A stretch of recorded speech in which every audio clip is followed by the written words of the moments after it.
Hi, welcome. This is Dr. John DeMartini. This is one of the most amazing and inspiring shows that you can listen into. If you want to be on the edge of your seats, if you want to open up your heart, if you want to expand your mind, and you want to meet incredible people, stay tuned because you're just about to experience a transformative radio show that will change your life. And you're listening to the Dr. Pat Show that's coming up right next. Welcome to the Dr. Pat Show. Talk radio to thrive by. Powerful, inspiring, and coming to you live, bringing you stories of people like you and me, busting through and living life full out. Get ready to dare to wonder what your life would be like if you knew you could not fail.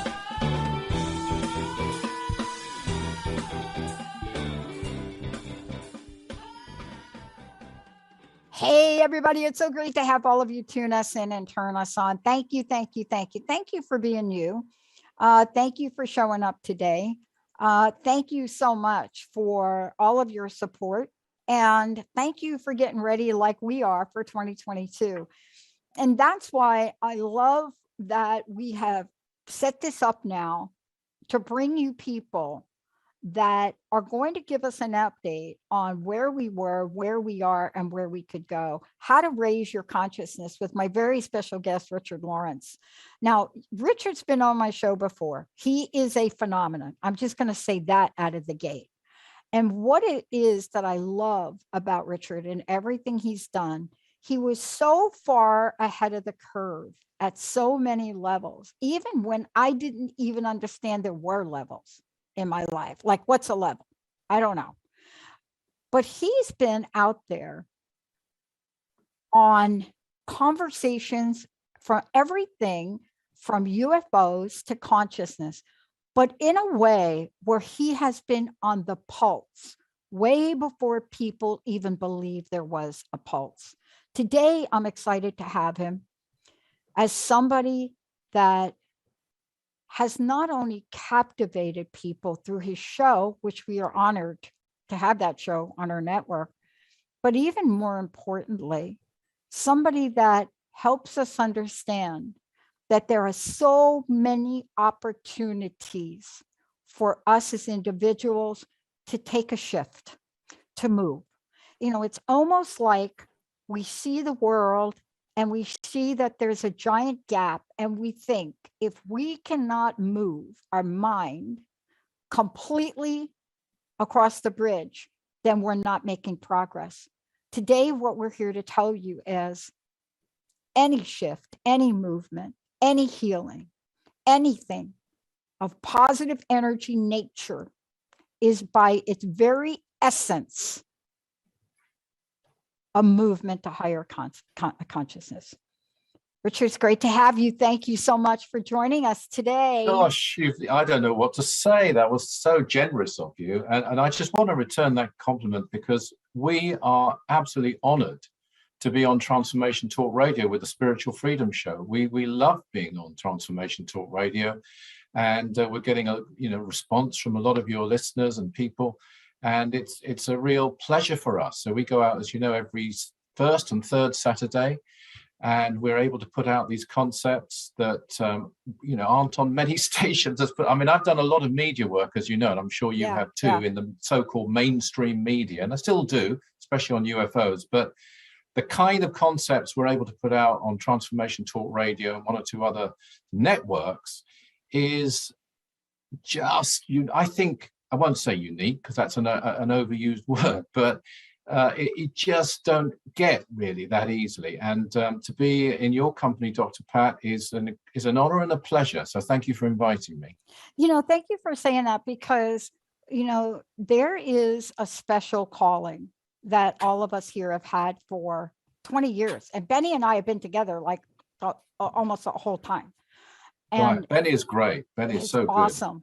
Don't tell him I said that. Much. I wouldn't tell him. And, and to be honest with you, he's had to really put up with me. And, as I went. I couldn't comment on that at all. No. But I mean, imagine me to 20 jump in here years- real fast, Pat, hang on. I mean, having a relationship this long, there's going to be a couple bumps along the way. I mean, we all get it. We all get it. But I'm still here, and I love you. Exactly. And I love you. Here's what I love about this. See, people see me today, and this is really why I wanted to talk to you about this, about positive energy and the journey of raising consciousness. Absolutely. Because I didn't sign on for this in 2003, even close to what my passion and purpose was. The show wasn't called the Dr. Pat Show. I was so blocked in my life. The show was called Crust Busting. Like we used a jackhammer to open the show up. Betty would pull out a jackhammer to open the show up. But along the way, it hit me hard. Positive energy is so instrumental in just about anything. So can you talk for a minute about the relationship between what you and I are calling positive energy? And I call it positive energy. Let me just tell you my perspective, Richard, and then I'll let you jump in. Yeah. Once upon a time, people looked at positive energy that only 1% of the population in the world exhibited and could model. For me, that spent a year on the couch, positive energy was literally being able to put the remote down, right? Okay. And it's a first step. But let's talk from your perspective. Every one of us has this switch we can turn on, right? Yeah. Well, I mean, everyone, the first book I wrote, actually, which it's not my best book, but it's my best-selling book, is called Unlock Your Psychic Powers. And, the premise of that, as far as I was concerned, was that if I could do this, everybody can do this. And I want to say straight off the bat that, you're kind enough to say I was like, pioneering various things, but I was very lucky to learn from someone who, was way ahead of his time. That's Dr. George King. And he was a master of yoga, but and I worked with him and I wrote the last book he wrote was called Realize Your Inner Potential. And we've now kind of renamed it. He didn't, but since his passing, we've renamed it King Yoga. It's so distinctive, his whole brand of teaching. It incorporates some of the old yogas and also especially karma yoga. But coming to your point, yes, it's an enabler. Everyone can do it. I mean, we have actually, I don't run it myself, but we have a Facebook group called Awakening Through King Yoga. People can find it if they're interested. And all the people in that group, and it's kind of like a community, there's about 300 people in it, I think, at the moment. They gather together, they do practices taken from that book, Realize Your Inner Potential. They all have the book. And so they're working together in these various areas, and then they're sharing their experiences. Now, these are people who wouldn't have said, look, I'm a psychic, I'm a this, I'm a that, I'm a healer. They're so-called ordinary people, if such a thing exists. And they're coming together and having outstanding experiences. And, they're reporting on their healing experiences. They're reporting on their psychic experiences, and they're sharing these. And as I say, it's open to absolutely everyone. It's one way. It's not the only way. That there are many ways to have these experiences, but we go back to a teaching which was delivered through Dr. King, not by him, but through him, from a being from another world. That's our controversial claim. It's not so controversial anymore, actually, right. But it used to be controversial. And it's called the One Energy.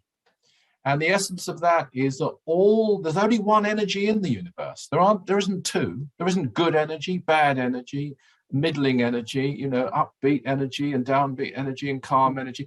There is one energy, and you program it, you condition it with your mind, or we all do.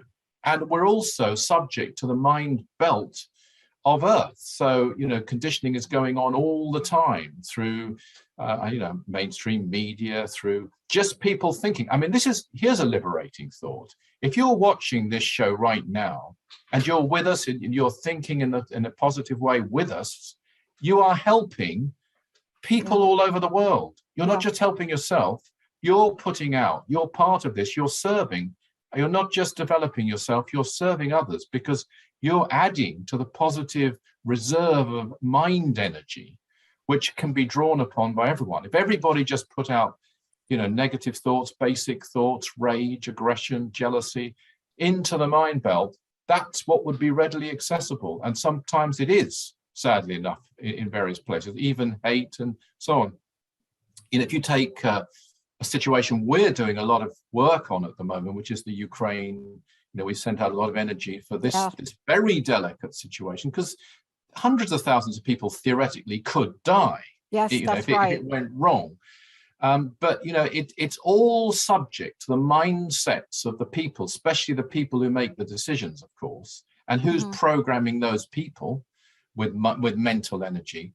And by sending out positive energy, into the mind belt, we can all make a difference.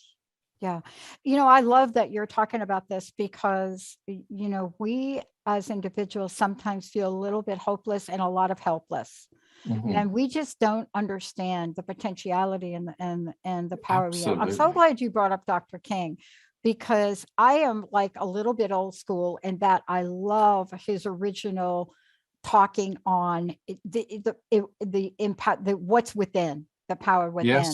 Yes. It is so absolutely a phenomenon that talks to the point for me about the capacity we've been given. For example, up here, what is it, 6 or 7 pounds? Maybe people have 8 pounds up there. And we are in the realm of a tiny percentage of its like tiny. A fraction. A fraction. And most people actually don't know that. But if we were to follow you and to look at what we can do to expand these aspects that you're talking about today, that they don't teach you in school. Right. What happens is, and science now shows this, something gets sparked. So if you take Dr. King and his and that genius, and you bring it to your work today about what you're doing to help us in contemporary times, this is something that we can not just draw positive energy from, Richard, but I'd love for you to talk about the power of visualization to create. Absolutely. Visualization is a creative tool, and a lot of people teach it, and some teach it in a very positive manner, but you have to be careful. I have to say that, because some visualizations can be very well intended, but not necessarily helpful. And the reason being that what they mustn't be, I won't say mustn't be, it's not for me to say that, but I've advised against, is an escape. They shouldn't be a denial. They shouldn't be like, oh, actually, I'm not ill. I don't have any problems. Instead of that, it's sowing positive seeds where you are well, where you are problem-free. There is a subtle difference between the two. So you need to put out a visualization which is true. I mean, and you can use also affirmation, which goes hand in hand with visualization. So an affirmation would be a form of words. And, the very famous one, which I'm sure as a doctor of psychology, you'll know backwards that, every day in every way, I'm getting better and better and better and better. But it really does work. Or you can go to the more spiritual end of things and have an affirmation. One of the ones that we have in Realize Your Inner Potential is a beautiful one, which I have used many times. And it's this: I am the divine presence, which is creating perfection throughout my whole life.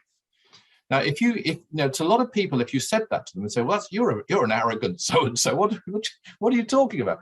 But what you're doing, you're making a connection then with the part of you which does exist, which is a divine presence. I mean, the word divine, of course, has many connotations, and sometimes pseudo-religious connotations, or even actual religious connotations, and it can be tied up with dogmas and all sorts of problems. But in essence, we are all divine. We all have this divine essence which pervades the whole universe. The whole universe is conscious. It's a conscious universe. And astrophysicists are starting to discover that themselves now. The Earth has a consciousness. The planet has a consciousness. And okay, last year was talking about what happened last year as to this year. We've talked about this before, was an amazing year for UFOs, of course. I mean, not nearly good enough, but it was certainly a step in the right direction. Let's put it that way. Also an amazing year for scientists saying, look, you can have life on planets, exoplanets. You don't have to have the conditions as per this planet, which is what they used to say. You can find life in other forms, I would say, on other dimensions, never mind other physical conditions. But throughout all these realms, these levels, whatever you want to call these frequencies, there is consciousness pervading it all. So I'm afraid I've drifted quite a long way from your question there, Dr. Pat. But no, you actually haven't drifted. You haven't drifted, because part of what we're talking about is what we're going to bridge to right now. Is that if we can recognize what you just said, and you're absolutely right about that Pentagon report. I mean, they even say in the Pentagon report, which is like a little line most people didn't read, which says, oh, we're only going to give you the information for this period. And so most of us that are reading it, we're like, okay, that's a good start. But what's wrong with the other information? And so we're learning. But our mainstream, and I would love for you to talk about this now, our mainstream is picking up on what you and I are talking about. How do we know that, Richard? Okay. I'm not a genius around this, but I get some clues. When you start to see in a mass media way, people call it our pop culture. I don't quite think it's that. But when you start seeing things in a mass media way show up and become available to the public, and people plug into it, something shifts. Something has shifted. And what is that going to do? Well, it shifts because people, please comment on this right now. People are hungry to heal. See, people say to me, no, they're not hungry to heal. They're hungry to make money. Yeah, they are. But if they're hungry to make money and they're not making money, they really want to heal the thing that's stopping them from being who and what they want to be. So let's talk about healing, because we know the power of remote healing. If we didn't, we wouldn't tell people to pray. Indeed. And prayer does work. It really does work. And I think it's just a shame that people have been given such limited, and forgive me, I don't wish to offend anybody, but I would say such limited concepts of God in various forms that it sort of puts people off, frankly. And, you know, especially when you look at some of the old gods that are portrayed as in various cultures, be it Greek, be it some of the Hindu gods, be it some of the Roman, etc., they're given these characteristics that you wouldn't tolerate from an adolescent child, never mind a god, some of them. And so it just puts you off, I think. But God in itself is just a universal force. It's this one energy I spoke about. And it's behind even that one energy. And that's what you're looking to, really, when you, in my view, when you're really doing prayer. We do it through a thing called the 12 Blessings.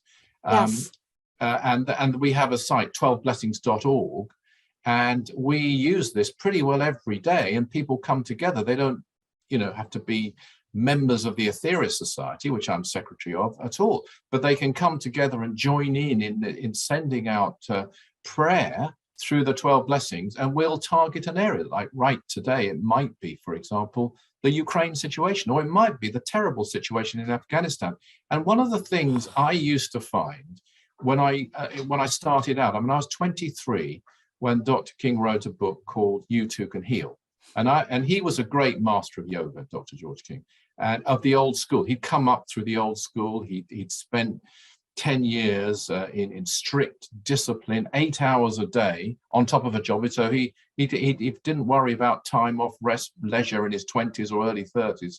He was totally focused on the yogas, and that's living in London, not in the Himalayas. But so he was the old school, but he firmly believed, in fact, he didn't believe, he knew that everyone can heal. So he published a book called You Too Can Heal. I remember it very well. because I was sort of always around. Wherever he looked, there I was. I was hanging around, And he came over to England. He was English, but he lived in California at the time. But he came over to launch it here, and I was helping with this. And so I was going along and meeting quite a lot of healing groups, and even giving talks, even though, as I say, I was only 23, to sort of healing groups of people in their 40s, 50s, or older, who'd been doing it for a long time. Very good people, by the way, wonderful people who just, well, they didn't take money for it. They just wanted to go along, and they did heal people. And sometimes they got great results, sometimes they didn't. But what they didn't believe was that everyone can do it. There was this elite view about it. You either got it or you haven't got it. And if you've got a gift from God or an angel's come to you, you can do it. If they haven't, you're just not a healer. And he broke that mold. And then that's individual healing, which everybody can do. And I do know you've asked me to give a visualization, which I will come back to, I promise you. But it's all part of your answer as well.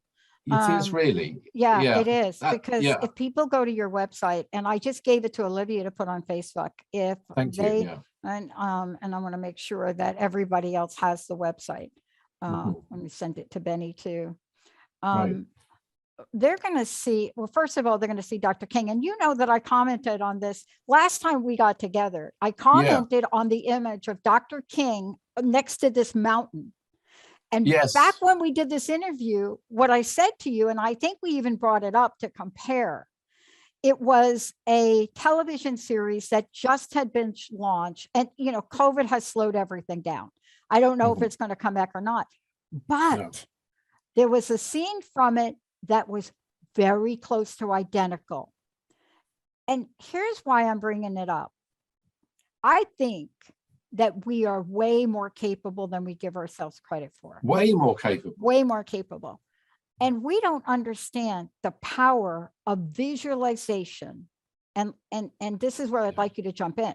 Yeah. Visualizing something that isn't positive, and we do it on every waking day. How many people wake up thinking, oh my gosh, how am I going to pay my bills? I don't know if I'm going to get a job. I just found out my husband's cheating on me. I mean, waking up and going to bed. What if there was another option, right? And I'm not exempt from this. I mean, you don't have to have a big vision, but you have to have something to help you. Look, when I was homeless and I was dumpster diving, I would visualize that I would go to I didn't call it visualization, so sorry. I wasn't that smart at 17. It doesn't matter. It doesn't matter. But I would imagine, let me use the Einstein word. I would imagine that if I went down this alley, this is in New York now, and you got this alley, and New York is full of alleys. And down this alley, I would imagine that because the storefront had a bunch of great stores, I would imagine walking down there and finding something to eat. I would imagine it so well that I would imagine exactly how the hot dog would look. I could almost taste it. Now, I'm not going to tell that story. I shared it the other day with someone. It's a longer story. But see, we've given this word visualization and have almost made it out of reach for people to understand that it's not that esoteric that we all have to be. And so talk to us about the power and the simplicity of our imagination, both good, bad, and ugly. Yeah. Well, first of all, Dr. King used to say that every great achievement, if you want to be a great truck driver, he used to say, and there's nothing wrong with being a great truck driver, I've got to say, somewhere down the line, you have to first visualize yourself being a great truck driver. The visualization comes first, whatever it is. So it's very important, I suppose, to make sure your visualizations are right. You don't want to start visualizing something which is not right. And the one sort of golden rule is not to use visualization to control anybody else. And that's where I think, again, some people come cropper. So in other words, you want someone, let's just give a silly example, to fall in love with you. and you try to use your visualization to visualize them falling in love with you, you're starting to use your mind to try and control the behavior of another person. And that's where I think it's moving into what, let's just say, gray magic, if you like. Yeah. If you keep your visualizations purely to yourself and yourself attaining various things, there's nothing at all wrong with that, providing the motive is good. But where it's especially good is where you use it to help others. And of course, karma being what it is, what goes around comes around. If you use your visualization to contact something which isn't imaginary, but it's real, and here I refer to, again, back to the one energy and back to healing. And, you know, once Dr. King had established, and it's now, I think, widely accepted, that everyone can heal, which it wasn't at the time. Right. And then he moved to the next stage, which is you're not just able to heal an individual, a loved one, you can make a difference in healing the world. Of course, you can heal yourself as well. There's no limits to it at all.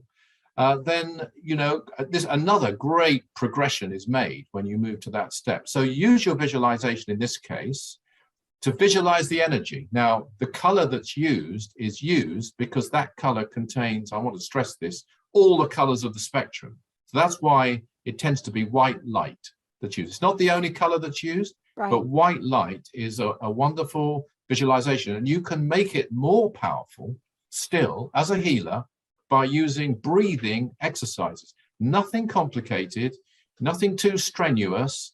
In fact, you shouldn't be too strenuous if you don't practice it regularly.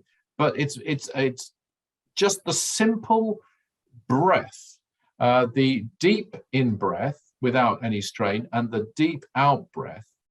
And while you breathe in, you visualize white light filling you. And while you breathe out, you feel cleansed. Now, there's a very simple, couldn't be simpler exercise, which really works. And I must say, I mean, I've taught people this, and we've all sat down and do it in busy bookshops, you know, when doing a bookshop talk or something like that, you know, in the middle of London, in a place called Oxford Circus, for example, which is really busy, near the BBC.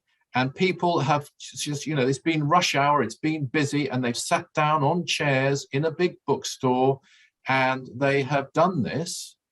And I've asked people after a while, who feels at peace? And most of the hands go up, even though it's noisy, it's busy.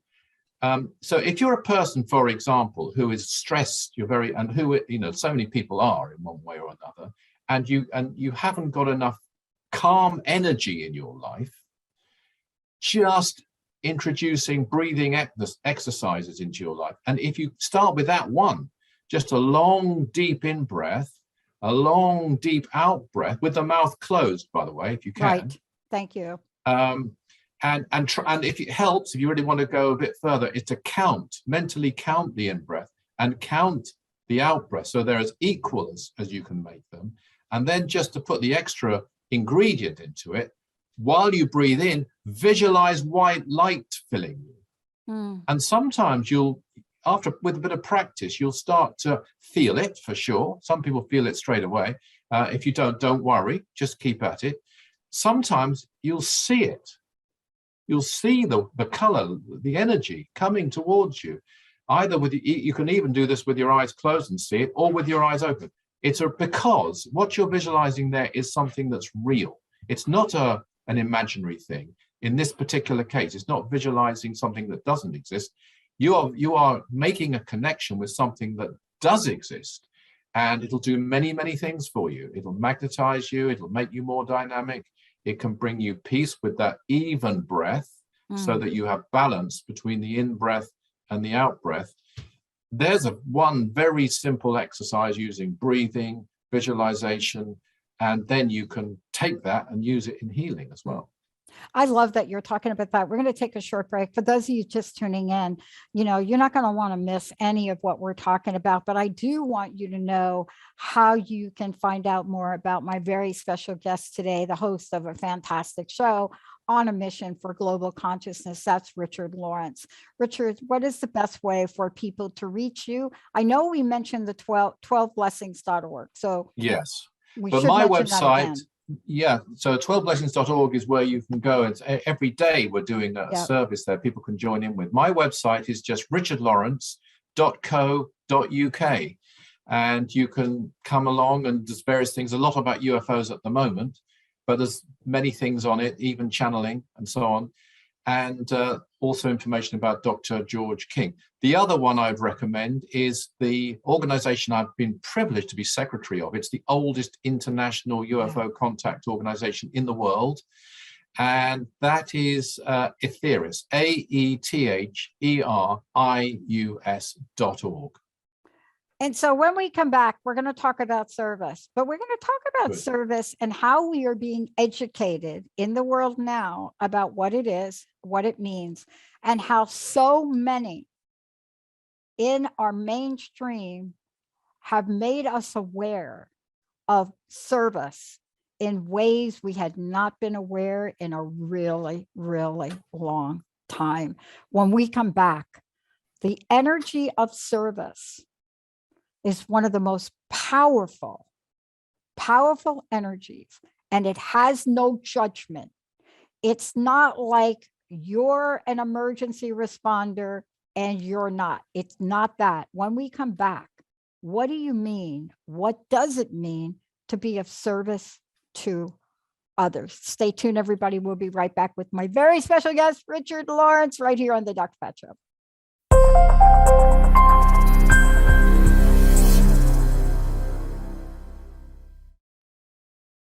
Welcome back. It's so great to have all of you tune us in and turn us on. I am so thrilled to have Richard Lawrence joining me here today. And again, if you want to find out more about Richard, go to Richard's website, richardlawrence.co.uk.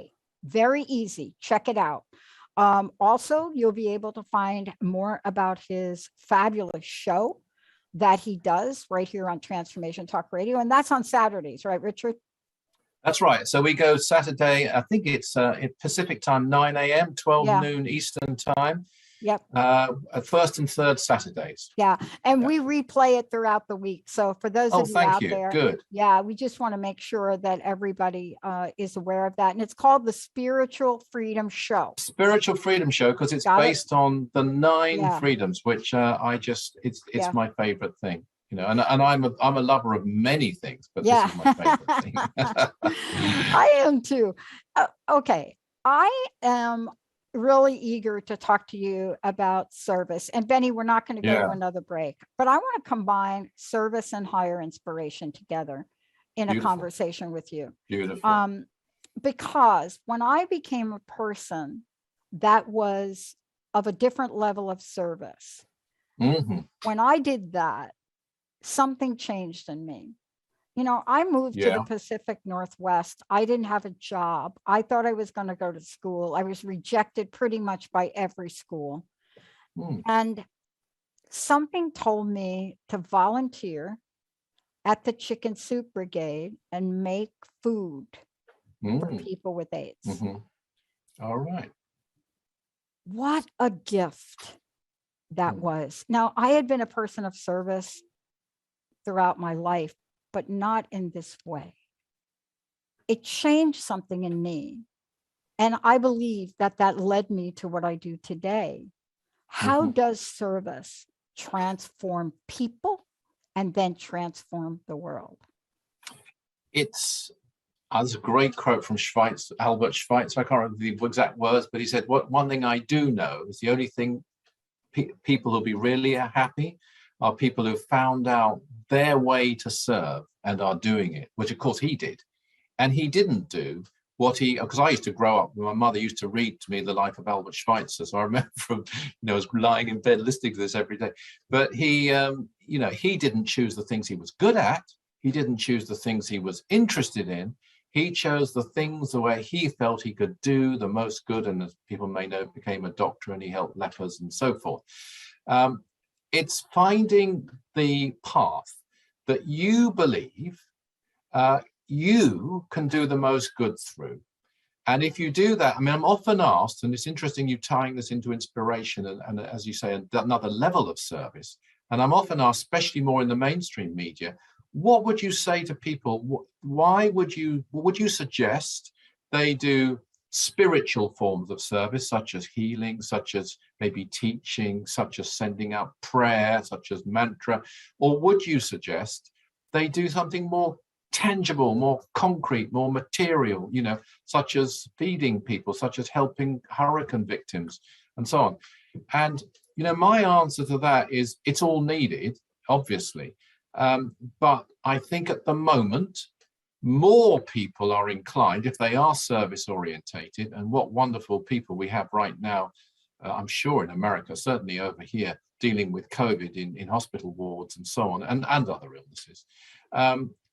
But people are more likely to believe in that and more likely to do that and dedicate their life to it. If you are a person who's drawn to the spiritual aspect of life, who believes in it and doesn't just believe it, has experienced it, which everyone can do. I mean, I mentioned again, this Facebook group, Awakening Through Yoga, it's Ayab Malik and Ashima Kaneep who run this. And they have all these people having these experiences there. But if you are inclined to that, I would do that because less people are inclined to do it. And the other thing with spiritual service, it works at multi-levels. So it isn't, the physical level is essential. Don't please get me wrong here. Material service is a wonderful, wonderful thing to give, and it's essential. But the spiritual forms of service work at the mental level, they work at the energy level, and they work at the karmic level. So every time you are serving others, and that's why you should do it, you shouldn't do it for any other reason, and I'm sure you wouldn't, but you are helping yourself as well. You are helping your own karma. And you've given a good example. You've said that when you started helping the soup kitchen, basically it seems to me your life turned around, and all sorts of benefits came back to you. Yeah, changed. And so many people say that. For me, it's the only thing that makes sense. And interestingly, I remember actually, I was with Dr. King on one of the mountains. You mentioned a mountain. This particular one is in Devon, because we often go to various mountains and pray and send healing and do mantra and so on from those places. And we were doing that, and Dr. King himself was running this in a county called Devon in southwest England. And there was hundreds of us there, but one person who came wasn't really interested in our beliefs at all. He was a yoga master, or said he was. He was certainly a yoga teacher. He came in long robes. He had his disciples or chelas around him. And he went straight up to Dr. King. And he said, Dr. King, I've been to the Godhead. And Dr. King said, did you take your hat off? I do remember that was his first, because he had a great sense of humor. And then this didn't really amuse the guru, who stood there and looked at him. So he then turned around and said, okay, so if you've been to the Godhead, then you know that all is one. So the only thing to do is serve. It's the only thing that makes sense. If we're all part of each other, we're all one with each other, and that's something you realize in deep meditation, then it's the only logical action.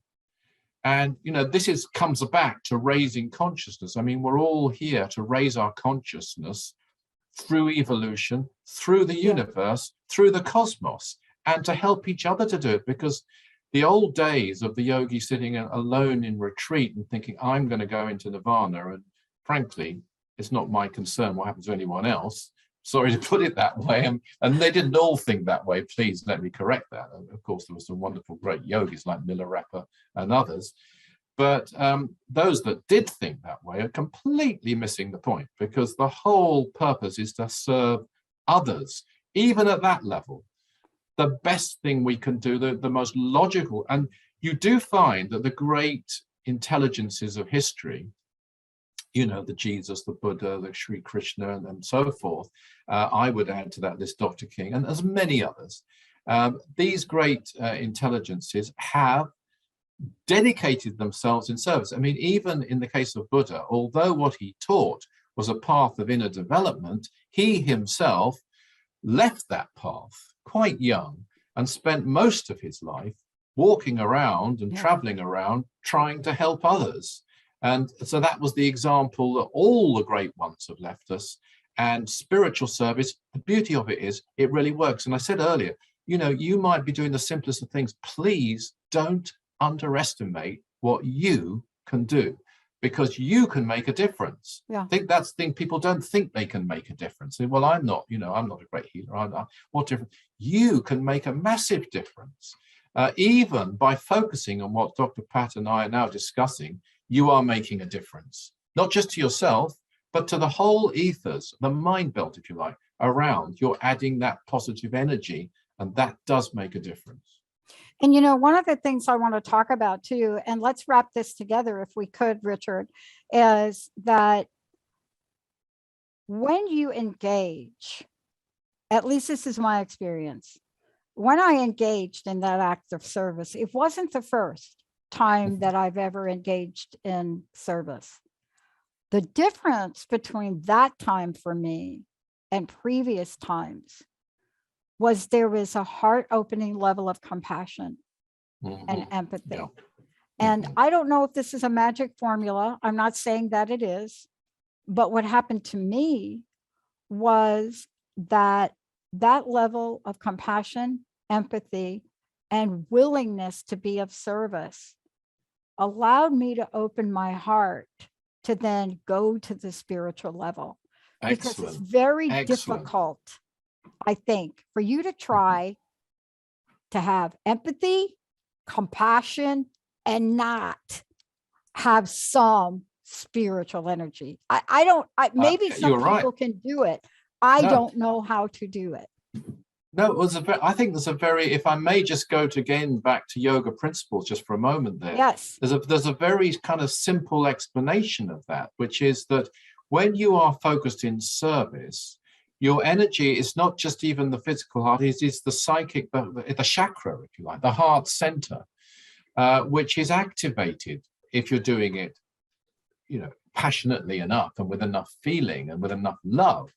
You're starting to activate your higher centers. You can start through service to activate even higher centers than that. The throat center to some degree, even the Christ center to some degree. You're not perhaps sitting down thinking, I want to awaken my chakras. No. You're far too busy helping other people. But it's a natural process because it's internally, you're altering the flow of this one energy I spoke about inside yourself. And it's moving, that energy is moving. And sometimes you can feel this actually upwards. The first time I tried to do what Dr. King called dynamic prayer, I was at university, I hadn't met him. Somebody told me, a great friend of mine actually, he became later, told me about this method of dynamic prayer. I had an experience from doing it, which disturbed me a lot actually, because I felt this energy moving around within me. I didn't know what it was. I didn't know what energy was. I thought, what have you done? What have you got me doing here? But it was a real thing. This isn't a faith alone. This is a real thing you can test, you can experience, and it will start to awaken to some degree higher chakras within you. And that is going to bring to you greater wisdom, greater enlightenment, I think one thing that starts to happen when you give service, and this is just a kind of an immediate benefit. Yeah. If you're focused on, I've mentioned it earlier, Ukraine or Afghanistan or Yemen or one of the numerous places in the world which needs help, and you start to do something, even if it's 10 minutes of prayer, yeah, you're taking your mind to a high cause. You're looking at people and the situations which, no matter what problems you have, and we all have them, are far more serious than what you're dealing with. So when you then finish doing this, and then you have to deal with whatever it is, you've got a debt or you've got a what have you, it's still a problem, it's got to be solved, but it doesn't take on all the emotional baggage that it did before, because your priorities have changed, because you've lifted yourself. You've lifted yourself through service, and you've risen above that level where it brings a certain type of, in a way, self-centered stress. You've transferred your stress to, I'm going to care about these other people. Okay, I've got a debt. but these people are going to die tonight unless something is done. And then you come back, and yes, we all have to deal with these worldly problems and different situations, but you do it in a different way. And that starts to happen when you live a life of service. I'm so glad that you brought that up, because for those of you just tuning in, I'm so thrilled. I hope if you've missed any part of this, you go back and listen to it.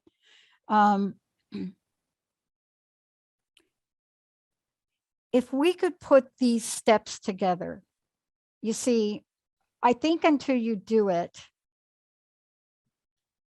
you may not realize the simplicity and the ease by which it can be done. And I don't know how else to say that. The difference for me is my first vision quest I went on with my mentor was all about self-discovery. When she asked me to come back and be part of the co-council, it was all about everybody else's self-discovery. And while it was nerve-wracking, a little anxious, all of my doubts and fears about worthiness, all of it, it's our humanity. But when you begin, it becomes like breathing if we allow ourselves to enter that spiritual space.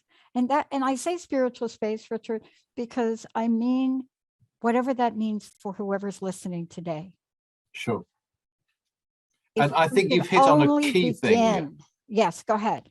Which you mentioned fears. You mentioned hopes, you mentioned fears. Oh, yeah. And fear is something that we have to overcome, we can overcome. And it is, so many things are habitual, aren't they? Yeah. And, people think, oh, I haven't got time to do breathing exercises in the morning, but they've got time to have breakfast. They could, if they made time, they could, it would just become habitual. And likewise, we get used to living with fears if we're not careful and not even identifying them. And of course, the most dangerous state, if you can call it dangerous, is when we don't even know we've got them. So people are sort of frightened of developing their psychic abilities, for example. They don't see themselves as a healer. And you're right, it's just as easy, actually, to look at it the other way and be free of that fear. I remember I went to New Zealand many years ago, and I was running healing classes over there. And we were offered the chance, and I just arrived on a tour, and I just met these people, and I taught them how to give healing to individuals. And they knew the technique. Everyone can do it. It's the one that Dr. King taught. It's called the King Technique. I've written a book on it since called The Magic of Healing. His book is You Too Can Heal, which is a fantastic book. Yeah. And I did these classes. Anyway, we were offered the chance to speak at actually a pop concert. I think Elvis Costello was coming over as people. And actually I spoke on, believe it or not, at this pop concert just before Elvis went on. Not that I know him at all, but we also were given the chance to give healing to them all. And I just didn't have a band of healers. I just taught about 20 or 30 people that week. And I remember I was trying to encourage them to come along, and you've got nothing to lose. I mean, it'll either work or it won't. I mean, it does work, but you don't always get a result. Sometimes you do, sometimes you don't. It depends on the person, it depends on their karma, and so on. But one woman said, I just can't do this. I'm always taking workshops. I'm always doing classes. I remember her telling me this, but I don't actually do any of it afterwards. I just enjoy the classes. And I said, well, that's no good. Come along and give it a try. Well, it's a long-winded story, but she didn't believe in herself. She was frightened, I think, of being at a place like that and doing it in public, really.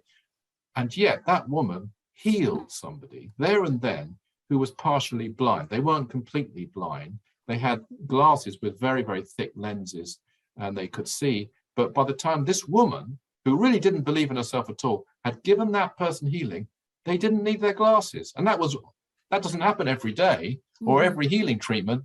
And it wasn't done by a sort of person who had a visitation from an angel. It was done by this woman who'd taken one class and didn't believe in herself, and yet she did it. And everyone can do it. Everybody can do it. And, Richard, I want to thank you for today. I want to thank you for sharing that. I was going back and I was listening. I've been asked to speak at an upcoming conference in the summer. And so I went back and I had to look at a couple of movies that came out a couple of years ago. One of them was the movie Carol, and it was with Rooney Mara and Kate Blanchett. And I had to go Okay. back and look at the interviews about it because I was asked a very specific question. And I found one interview by Rooney Mara, who I'm a fan of anyway. Girl with the Dragon Tattoo, come on. Oh yeah, got it. Yeah. Yeah, Okay. her and Daniel Craig in that, come on. Okay. Yeah. But she looked and she said this in the camera. You know, I was offered the role to play Therese in this film, and I was not at a very good place. Now, this was right after Girl with the Dragon Tattoo, which was phenomenal. She says, I turned it down. And she talked about that. And she said, the universe was kind to me and it brought it back to me. And I got to play the role. And I thought to myself, in just a sentence, she talked about being at a place of pain. She talked about what the limitations that pain brought her. She talked about the journey she went on to heal it. And the universe responded in kind. See, Rooney Mara is a great actor, but she's no different than you and me. And I think that's what you're reminding us of today, Richard.